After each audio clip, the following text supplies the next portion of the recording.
In my previous video, I shared my thoughts and opinions regarding the second Overwatch League beta. In that video, I briefly discussed the Overwatch League and Overwatch Contenders' usage of the beta's patches. I didn't go into full detail as I was simply trying to convey the message of how the pro scene could be used to gauge how well Overwatch 2 is doing as of right now, so I didn't really touch upon most of the controversies and drama of that. And seeing as how the pro scene is heading into the future that is Overwatch 2, it has naturally had its own types of dramas and controversies that this game can never stop having. So without any further ado, let's follow up to that video with discussing the state of Overwatch pro scene in 2022. The Overwatch League now moves into its 5th season, and with that, the absolute wild scripts make their way into Overwatch 2. So wild that they've even created real controversies. All jokes aside, really there's 3 or 4 major issues, depending on how you look at them and view them. So I'm going to go ahead and discuss them, starting with probably the most noticeable of those issues, which was of course the terrible stream quality. During the kickoff clash, streams were constantly jittering and stuttering. It was fixed naturally after 3 weeks of the Overwatch League streaming at the beginning of the kickoff clash, but there was a very weird quality to those streams whenever it was happening. People wasted no time pointing out the constant jittering and buffering that the streams had. Now, in terms of what actually causes these down spikes in the stream quality, I'm not really sure. The Overwatch League always has some kind of problem when it first begins. When we look at the past, it's always been streams being behind or certain audio problems such as the game being too quiet or the casters being too quiet or the sound just not reflecting what you're seeing on screen. So naturally there was going to be some kind of problem. The thing that has me the most concerned is just how long it took for them to fix it. 3 weeks into the league's inception is just enough to get people to not watch it, since the stuttering of the gameplay just made it very hard to watch. Probably the most likely reason to the stuttering was just a normal production issue. But apart from that, there's also the quality of the string being locked to 1080p 60 FPS, although if we're being true to ourselves, it isn't even that, since the streams, apart from being very jittery at the start, are also very blurry. There's always been this comparison that people like to make between the Overwatch League and Overwatch Contenders, where Contenders runs at 4K 60 FPS natively, whereas the Overwatch League at 1080p 60 frames per second looks like it's at 720p 30 frames per second. I can understand that argument, since just looking at both side by side, Contenders has always looked more fluid and more smooth compared to the Overwatch League, where whenever something taxing happens, when a lot of ultimates or even people are on the screen, the frames just are constantly moving everywhere and you can physically see that. That's always been a problem between both scenes. This is actually one of the more bizarre problems, since it's not only been a thing this season but also last season noticeably. Overwatch League footage has always looked worse than Contenders across the last 2 years now that the Overwatch League has made its transition over to YouTube from Twitch. One of the most popular responses to that argument is, of course, Blizzard's deal with YouTube Gaming to stream the Overwatch League exclusively on YouTube, and how certain ads need to be watched and placed on their streams, and that could be causing the dip in quality. I can't really confirm if that's the case. I find that very weird that certain ads would be dipping the quality of the stream. Although, to be fair, that is probably the best answer that we have with us right now, since Contenders, which has the lower budget, is running at 4K 60 FPS, while the Overwatch League barely renders at 1080p 60 FPS. A very, very bizarre problem that I really do not understand why it's even a problem. I'm not really sure why YouTube would be limiting the Overwatch League's quality to just 1080p.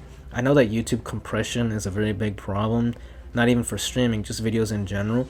Whatever you want to do with the video, no matter how nice it is, YouTube is always going to compress it once you upload it, and that's always been a problem that people have expressed with YouTube as a platform. So it could just be that. I hope that it's actually that and not just the Overwatch League production team being lazy and not actually wanting to fix what is clearly a big problem. The stream quality has always looked like this, and I don't expect that to change, especially since if it really is connected to Blizzard's contract with YouTube Gaming, it's probably not going to change anytime soon. Another problem that the Overwatch League has had this season is regarding a certain illegal maneuver during the opening weekend of the tournament. During that weekend of the Overwatch League, the Paris Eternal were going up against the Florida Mayhem. Map 3 was being played on Circuit Royale, where Florida Mayhem would use Mei and Symmetra to teleport themselves over the first building where the payload is, past the initial spawn, skipping the first choke entirely. At first it seems like a very creative strategy, and they eventually went on to go win the map.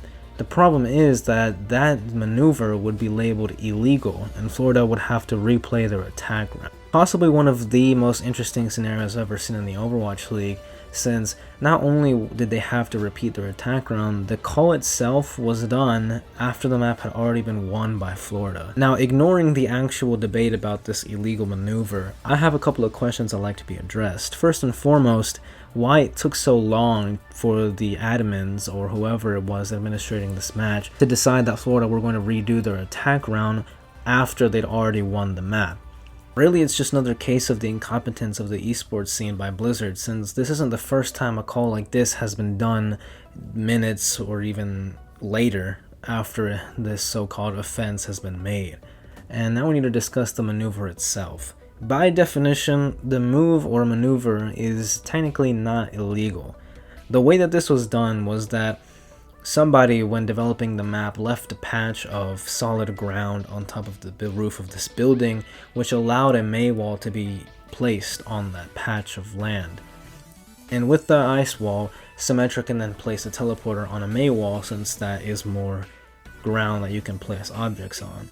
This is a strategy that's been utilized on Eichenwald previously, where once the attackers come out of the initial spawn, you can place a Mei wall on the rubble of a shop right ahead of the spawn, and you can do the same thing. Just Mei wall that little patch of land, put a teleporter over it, and you can bypass the building and choke to access point A. Now, like I said, it's not really illegal since you found the spot, and it's not really game breaking per se. You're just teleporting to a different area of the map. However, by Overwatch League rules, the move or maneuver is definitely illegal. The Overwatch League has always had a certain rule set in regards to these types of things. Their definition of game breaking has to do with just not putting something where it's being intended to be placed. And by definition, you're not supposed to be putting a Mei wall on top of a building that isn't like a balcony or somewhere that's not on the roof, unless the roof is straight up flat, which in this case it isn't. So by Overwatch League rule set it is. And this came to a lot of shock to me because of just how many people did not know that the Overwatch League had these specific rules. There's a reason why you don't see any of these bizarre rollouts, especially with characters like Wrecking Ball and Doomfist.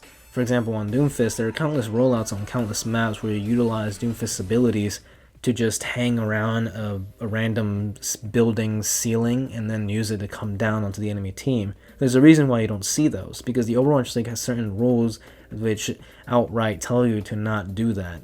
Doing that could get you in some serious trouble.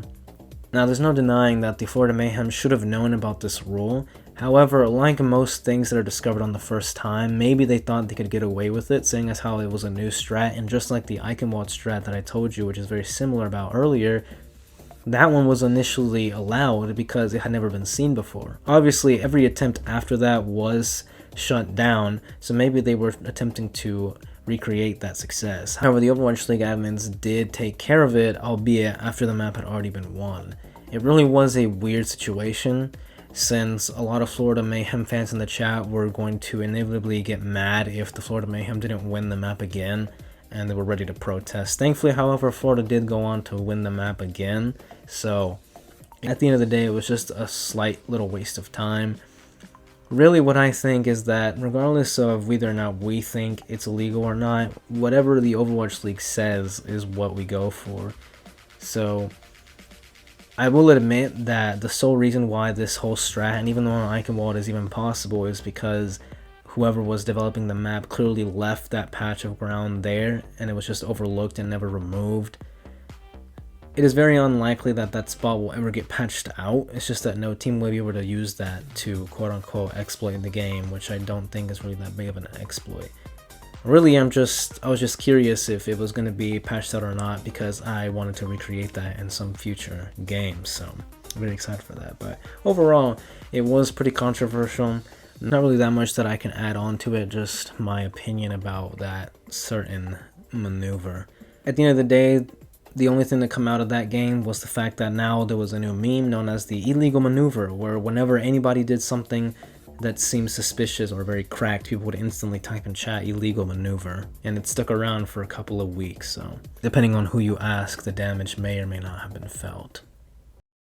The next and probably biggest controversy that the Overwatch League has had so far is regarding the setup for the Midseason Madness.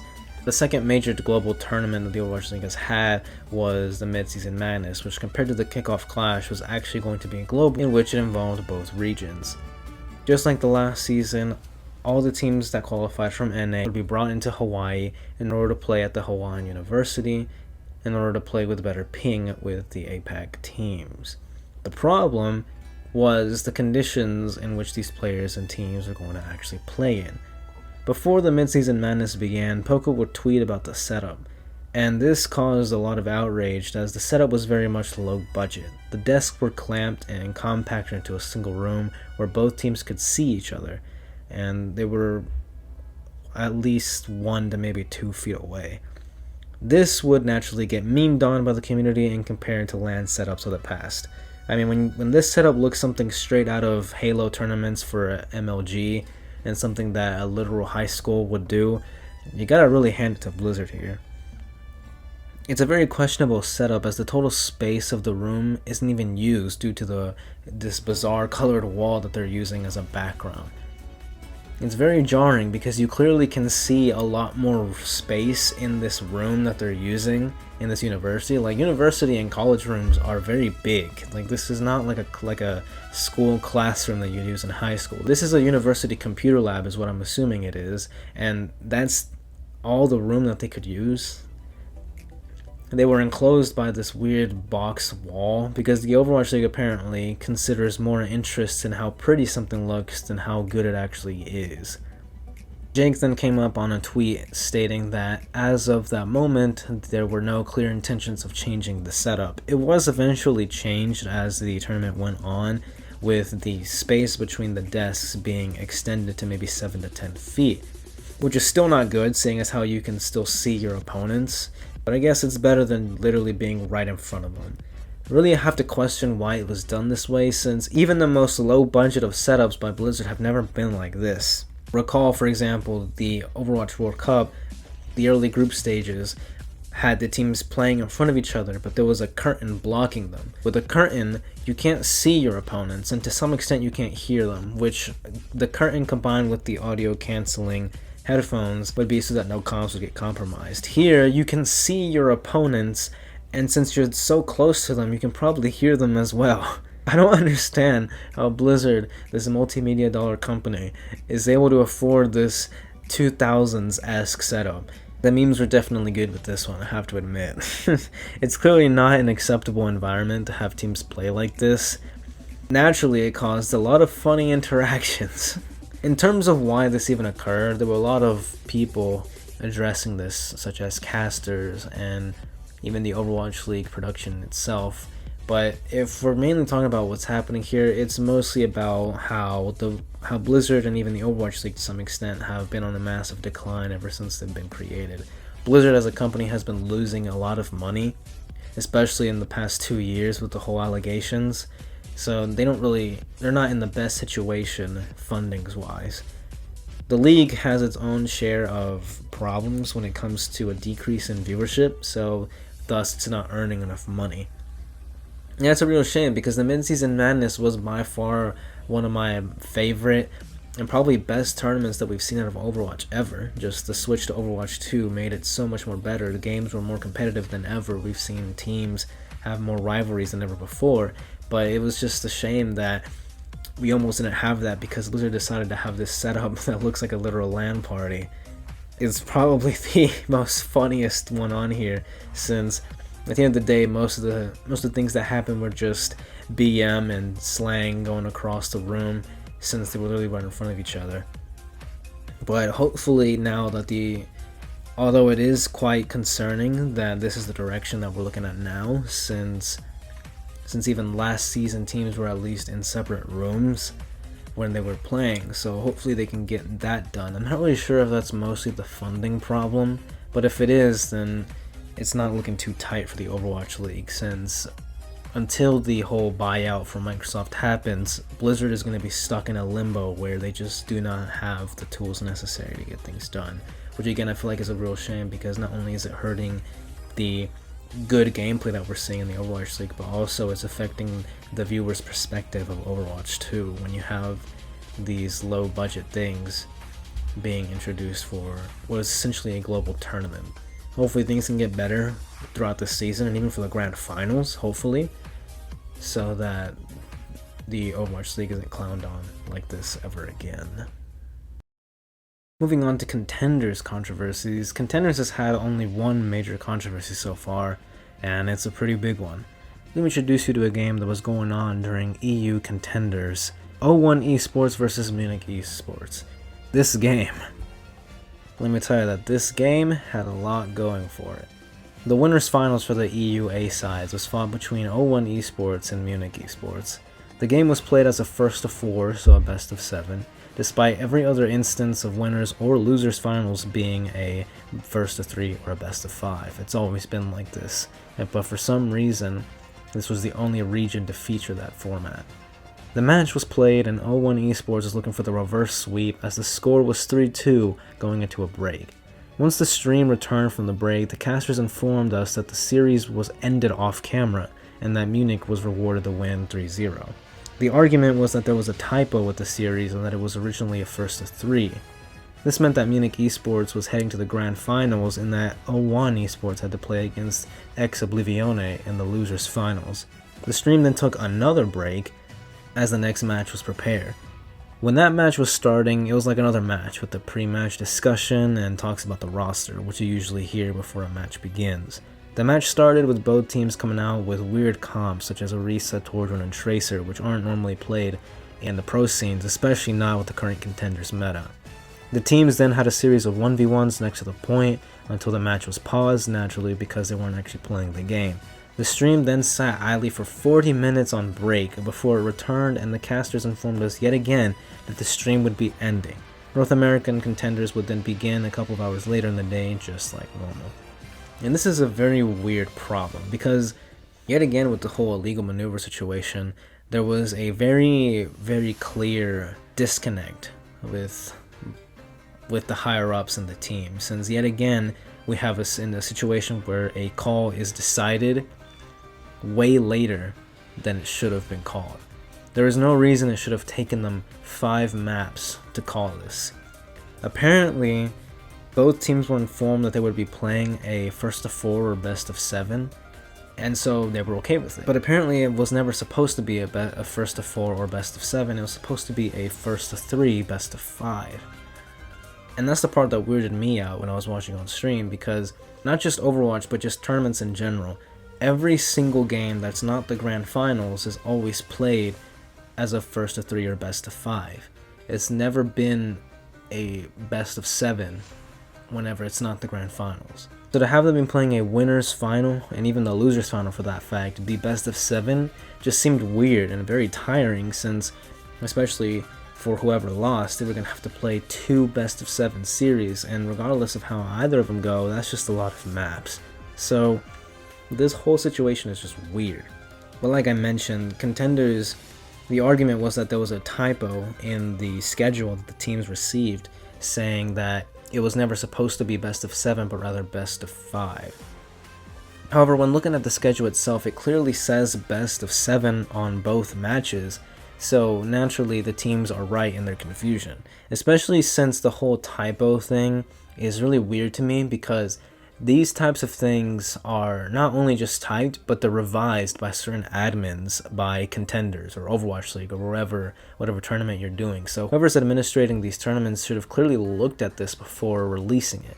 So this whole typo situation is really off-putting to me, since There's no way that it could have gotten past 2 different people without them noticing this very clear error in the schedule. Later in the day, the official Twitter for Path to Pro released a statement saying that the match would continue the next day, with the score being 3-2 in favor of Munich Esports. Despite that, it was very clear that there was a mess up and that they needed to do something about it. In those 40 minutes where Contenders was just going idle, the people very quickly gathered in numbers and expressed their discontent with what was going on. All the outrage created the hashtag Contender Strike, which actually reached number 3 on trending, where countless pro streamers and fans expressed their outrage with the mishandling of this decision. It's very weird, like I mentioned. Like with the whole illegal maneuver, I don't understand why it takes so long for these decisions to get called. It's just off-putting, especially since the whole way that the series was going. 0-1 were looking for that reverse sweep, and they probably could have gotten it, but then the match is just called off screen without anybody saying anything, and the team itself then expressed the fact that they were willing to play those 2 maps on that same day, but Contenders then decided that they were just going to play the game the next day. Clearly, whatever decision Contenders decided upon was not going to please the fans, since the damage had already been done. 0-1 Esports player Grandop released screenshots of their conversations with the Contenders admins, which clearly shows that the admins themselves told them, both teams, that it was going to be a best of 7. So it really goes to show that there was a massive miscommunication between not only the admins and what the schedule actually was, but between them and the teams. Really, I just have to question yet again how this keeps happening. This isn't a problem exclusive just to Contenders, even though it's happened a lot in Contenders. Overwatch League has also had its share of missed calls and just overall very weird calls. Blizzard continues to show their incompetence to not only their fans, but to their own tier 2 scene, which again has had a very extensive history of mishandling. The backlash was so bad that the next day when the match was replayed, the stream for EU Contenders featured absolutely no casters, and the mods were told to remove any comments that were written as hashtag Contender Strike. Clearly it was a very obvious damage control attempt by Blizzard. Let me tell you, it was a very weird experience to see a stream with no casters, since even in the Overwatch League, whenever there was something questionable, they didn't just go out of their way to just not have any type of casters. I get that you don't want people clearly addressing it, but the more you remove from the problem, the more you try to cover the problem up, the more negative you're seeing, and that was clearly one of the prime examples of that. The match was eventually replayed, and 0-1 Esports would be denied their reverse sweep. But at the end of the day, bracket-wise, nothing really changed. 0-1 Esports then went on to win the losers finals, and then faced Munich again in the grand finals, in which they would lose. This whole situation just got out of hand very quickly. I don't know how the admins over at Contenders didn't realize that one of their matches was being played as a best of 7 that wasn't the grand finals. Like I mentioned, it's just weird to see anything that's not the grand finals be played as a best of 7. So clearly somebody should have seen that there was something wrong, or at least weird, about this whole thing. It's very weird that no one questioned anything and just allowed it to happen. Even Dogman went on Twitter saying that he was sorry for this whole problem, although everybody knew that it wasn't really his fault. It's the higher-ups over there that keep making these terrible decisions about how they treat their own rules, and it really goes to show the complete incompetence of Blizzard. Since Contenders, in my opinion, has always been underrated, I like just the absolute weird nature of Contenders. I like it a lot. It's a breath of fresh air compared to what you see in the Overwatch League. And to have Contenders trend, not because what you're seeing in Contenders is good gameplay, but rather a problem, is really unfortunate. Like I said with the Overwatch League, I hope things change because the image of the game is being displayed here, as well as Blizzard themselves. It's gotten to the point where Overwatch as a whole, its whole esports scene, has been called a joke and a meme. And that's very unfortunate because there's a lot of good that's come out of the esports scene from Overwatch. Countless memories and moments that people will continue to share. But it's just these moments that really hinder Overwatch from being a serious esport. Change is something that's going to have to happen. It's not going to be easy, of course. We may see other bad calls and mishandling in general, but hopefully it does get better and not worse. Clearly, as you can see, the Overwatch esports scene has had its share of a lot of problems as of lately, and it really is a real shame because most of these pro scenes really do hold an entertainment value that some people can hold dear to them. There are countless games that have been played, countless rivalries, countless stories that have happened that really have culminated in what is considered to be peak Overwatch esports. However, the problems that Blizzard continues to show, not only just production-wise or even administrating their own tournaments, has clearly affected them in a negative way. People will still continue to support the Overwatch League, but it's very clear that change needs to happen. Much like with the game receiving a lot of change, the Overwatch League and subsequently Contenders needs to have some sort of change in order for these problems to not continue to happen. There are so many problems with these esports scenes that a lot of people have called Overwatch esports to be a joke or a meme, and it really is a shame because they really aren't that. They can be held to a certain standard, and that standard has admittedly gone down throughout the years, but that's only because Blizzard has allowed themselves to reach a new low. Hopefully, maybe all the esports scenes can improve, even to the minimalist ones like the Collegiate and even the Open Division. But before that happens, we just have to hope for the best.